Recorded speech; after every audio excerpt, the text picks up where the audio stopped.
굿모닝 큐티 가족 여러분, 새로운 한 주의 시작인 모티베이션 먼데이입니다. 우리나라 앞에 다가온 한 주를 힘차게 발걸음을 내딛기를 소망합니다. 마음에 따라서 오늘도 우리가 즐거울 것이냐 우울할 것이냐 혹은 행복이냐 불행이냐를 선택할 수 있다고 합니다. 오늘 하루도 이번 집회 때 주신 이 변화된 삶, 말씀 속에서 주신 그 많은 도전들을 우리 마음에 담고 순종의 발걸음을 내딛기를 진심으로 바랍니다. 오늘 우리에게 주시는 말씀은 욥기 15장 17절에서 35절입니다. 다 함께 찬송가 419장 구주여 광풍이 불어 1절을 부르시겠습니다.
내가 내게 보이리니 내게서 들으라.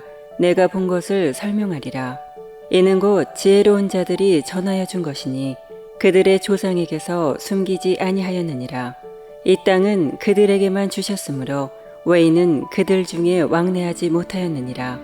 그 말에 이르기를 악인은 그의 일평생에 고통을 당하며 포악자의 횟수는 정해졌으므로 그의 귀에는 무서운 소리가 들리고 그가 평안할 때에 멸망시키는 자가 그에게 이르리니 그가 어두운 데서 나오기를 바라지 못하고 갈날이 숨어서 기다리느니라.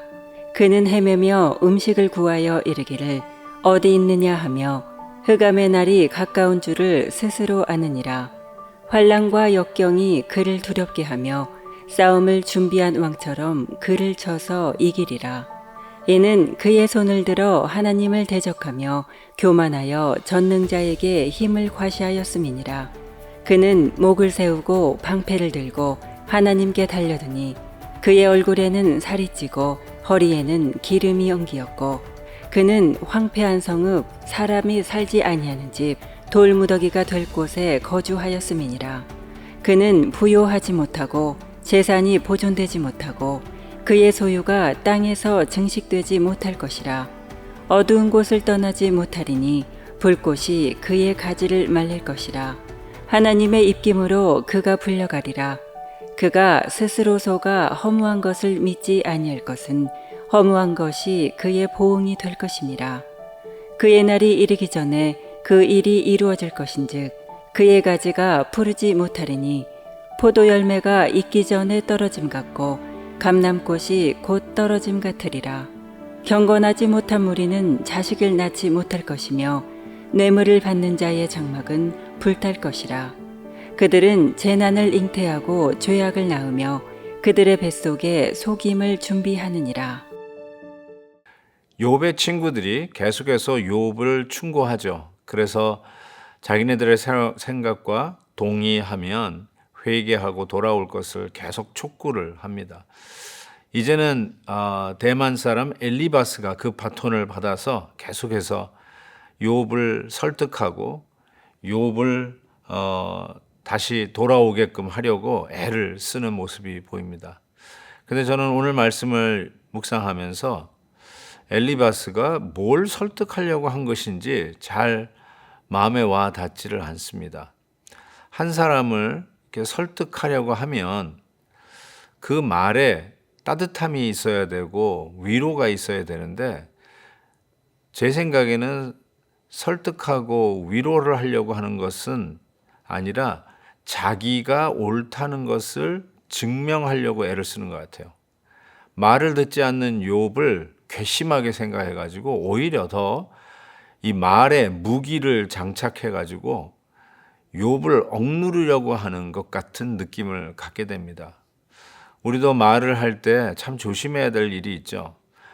여러분이 설득하려고 하다가 저 사람이 도저히 설득이 안 되려고 할 때는, 설득이 되지 않을 때는 설득이 중요한 것이 아니라 그냥 내 말을 무기 삼아서 누르려고 하는 것은 없는지요.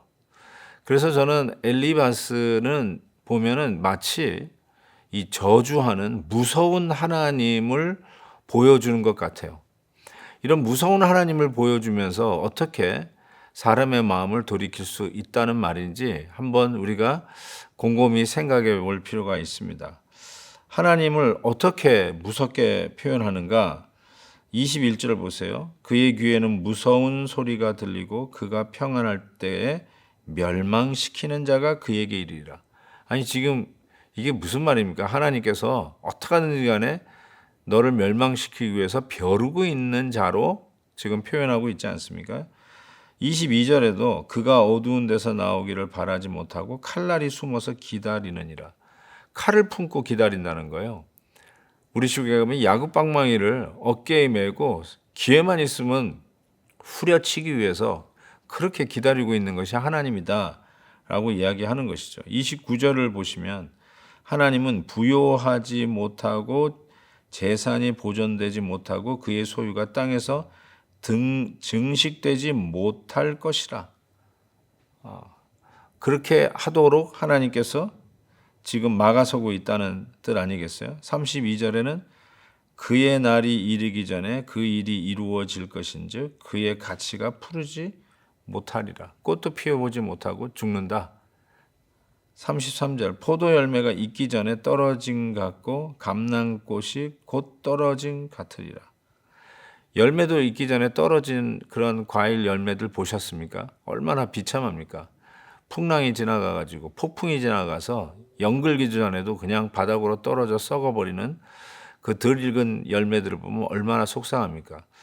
바로 욥이 네가 이렇게 될 것이다. 하나님이 너를 이렇게 저주할 것이라고 아주 이야기를 하는 것이죠. 34절에는 경건하지 못한 무리는 자식을 낳지 못할 것이면 뇌물을 받는 자의 장막은 불탈 것이라.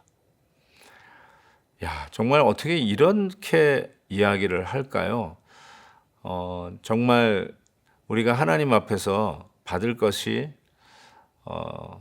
심판 외에는 마땅히 받을 것이 없는 죄인인 것이 분명하지요. 그렇지만 욥은 일단 어떤 특정한 죄 때문에 이런 고난을 받고 있는 것은 아니었지 않습니까? 그 전후 상황도 모르고 자기네들의 생각에 갇혀서 하나님을 이와 같이 포악스럽고 저주하고 그리고 무섭고 공포스러운 하나님으로 표현하면서 오히려 욥의 마음을 협박해서 돌이키려고 하는 이러한 엘리바스의 시도는 아무리 그가 하는 말이 책 잡을 말이 없는 정확한 말이라 할지라도 저는 이 자체가 틀린 말이라고 생각합니다. 사랑하는 성도 여러분, 여러분은 여러분의 말로 누구를 설득하려고 애를 써본 적이 있으신지요? 그때 정말 국률한 마음과 사랑의 마음으로 접근해야지 자기가 옳다는 것을 증명하려고 애를 쓴다면 그 말은 옳은 말이 아니라 틀린 말이라고 이야기할 수 있을 것입니다. 정말로 말이 하나님 앞에서 순화되어지고 하나님이 아직도 원수 되었을 때에 즉 하나님 앞에 살려달라는 말도 할 기회도 없었고 하나님 앞에 고개를 숙인 적도 없는 원수 되었던 우리를 위하여 십자가에서 죽으시사 우리를 살려주신 거 아닙니까? 그러한 하나님의 인자하심과 오래 참으심을 나타내 준다면 거기서 어쩌면 우리는 사람의 마음속에 하나님을 향하여 돌이키려고 하는 어떤 감동을 주지 않을까요?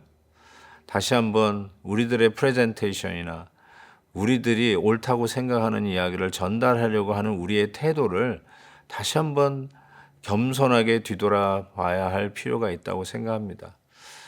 사랑하는 우리 큐티 가족 여러분, 오늘도 우리 가족에게 하는 말, 우리 주위 친구들에게 하는 말, 또 우리 공동체에서 어떤 의견들이 다양해질 때 나의 의견을 피력할 때 어떠한 모습으로 하는지 한번 겸손하게 뒤돌아보면서 오히려 하나님을 잘못 표현하고 잘못 프레젠테이션 하고 있는 것은 아닌지 뒤돌아보면서 우리 하나님의 사랑과 인자하심을 바로 나타내고 우리 주위의 사람들에게 그 따뜻한 하나님을 나타내는 저와 여러분 될 수 있기를 바랍니다. 하나님 아버지, 엘리바스의 또 이야기 충고를 들으면서 하나님이 참 무섭게 느껴지는 것은 엘리바스가 하나님을 잘 표현하지 못한 것이라고 생각합니다. 공의로우신 하나님이지만 끝까지 참으시고 위로하시는 그 따뜻한 사랑의 하나님도 우리가 대변할 수 있는 저희들이 되게 하여 주시옵소서. 새 한 주간을 시작합니다. 또 지난 주말 받았던 부흥회 때 받은 은혜를 기억하면서 성령 충만하게 한 주간을 살 수 있도록 도와주시고 우리들의 입술에 파수꾼을 세워서 혹시 실수로 받았던 은혜를 한순간에 다 쏟아버리는 어리석음이 없도록 저희들의 언행 심사를 지켜 주옵소서. 예수님의 이름으로 기도하옵나이다. 아멘. 내일 또 뵙겠습니다.